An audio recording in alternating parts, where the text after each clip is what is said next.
So here we are. Here we are. Yes. Day 4? Day 4. Day 4. Day 4 of the Time is NC500. going so quick, man. Yeah, it's good. It's been a good day today. Yes. We've just gone through everything we've done today, and it's actually quite remarkable how much. I feel like the first couple of days was like getting up to Scotland. Yes.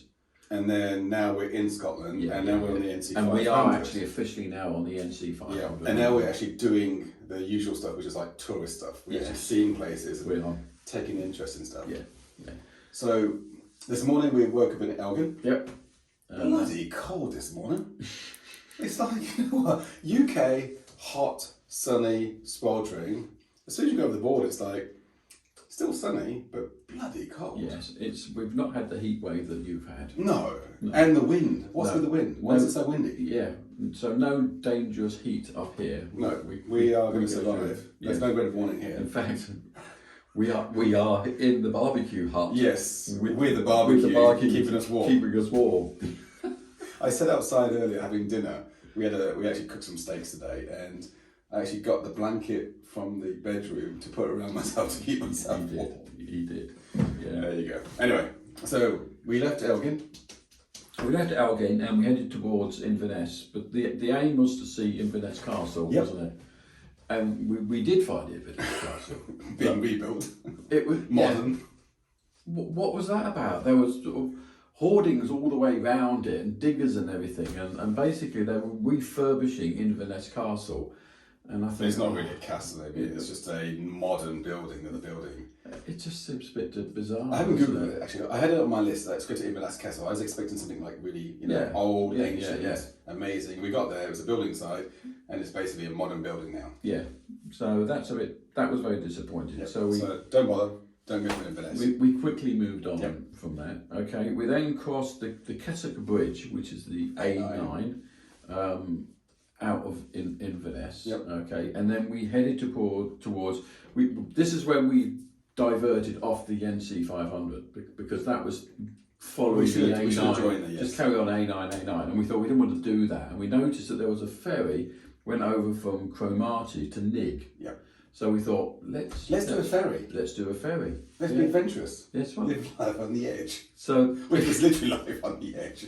So that's what we did. So we rode up to Cromarty, eventually found the ferry. We struggled a bit. There's no signs. Yeah, there's no signs for it. And then we did find it, and we got on there. Yeah, and we couldn't leave. We couldn't leave because I think this ferry is designed to take one car. Yeah. But we had two. Yeah. And so we were basically beached. It was a beach. And then the captain's like said to this lady, "Sorry, we're beached. So can you just drive off? We'll move out a little bit. You can drive back on again, and then hopefully we can leave." And we did, which is fine. So we eventually got started, didn't we? Yeah. So we crossed over the water at that point and headed towards Nig. And no traffic, nice roads, bit of fun. Really was nice. Yeah. And then the next port of call was Dornoth Cathedral. Yeah. So this is now on the NC500. This is on the A9. Yeah, and we got back onto the A9 at that point. And actually, that's a really cool cathedral. Yeah, that's really nice. We took some really good photos, which we'll probably put up on Facebook this evening. Yeah, that was really nice. So we stopped there and we went across the road and had a few chips and a bite to eat and a bit of drink and so forth, and then carried on. I guess up the A9. So and actually, to be fair, some of the A9 is actually not too bad. The roads are quite sweepy. Of course, there's more traffic. I mean, it's not like the last 2 days where we've had amazing roads. Mm-hmm. I mean, these roads are okay, but there's lots of traffic, and some parts of that road was really quite treacherous. The road surface wasn't great, was it? Yeah. I mean, you get into those grooves and you're like struggling, especially with like some of those really tight corners. Yeah. And you get a groove and it's like your whole bike is shaking. We don't want to freak Susan out. Oh yeah, we weren't going fast. Okay. So we carry on up the A9 and we get to Dunrobin Castle. Now that was spectacular, wasn't it? That was on my bucket list. Gotta go see it. Yeah. That's something you really need to see. Amazing castle, up high, looking over the water. That was spectacular. Yeah. So we stopped and had a look around the castle, took a few photos, etc. And then we carried on, and then we went to see Cairnleath Bloch. Now, if you don't know what a block is, which we didn't know what we were going to see. Actually, it was on like, when I look kind of research, it's like, you got to go and see this place. It's like, how old is it? It's like, when was it? Oh, okay, yeah. So the blocks were built between 2,300 and 1,900 years ago. Right, okay.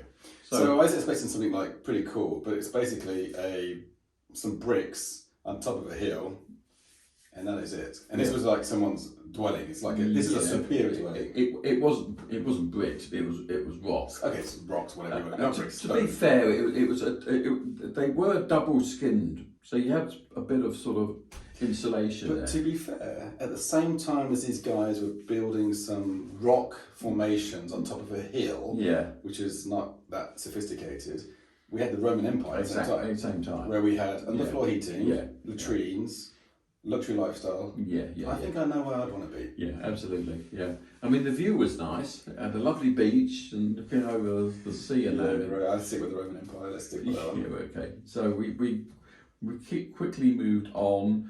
Now we went to another distillery. So we went to Clyneshie.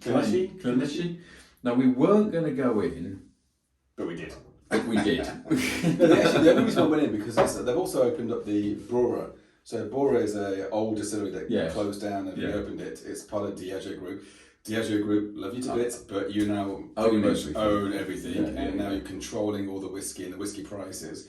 So Brora will be bringing out their whiskies later for sure. But yeah, I mean, it's a great place to go and visit for sure if you want to get into whiskey. But I just felt it was a little bit too artificial. Well, it's modern, which is okay, isn't it? The visitors' centre was absolutely ultra modern, wasn't it? Yeah, but I just felt like, Bora's got a great history, and now I think it's just going to be utilised for commercial reasons. And she gave a great example of one of their casks being sold for like £6 million.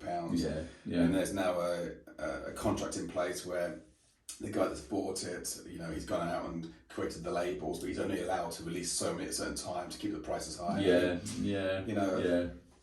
Whiskey should be drunken by everybody. Everyone should have access to it. But I just feel like we've kind of gone out at this stage of accessibility to just crazy prices for whiskey. Anyway, we'll move on. Let's not move on. So we bought a small bottle which we are now enjoying, and then got some fuel. And we washed the bike.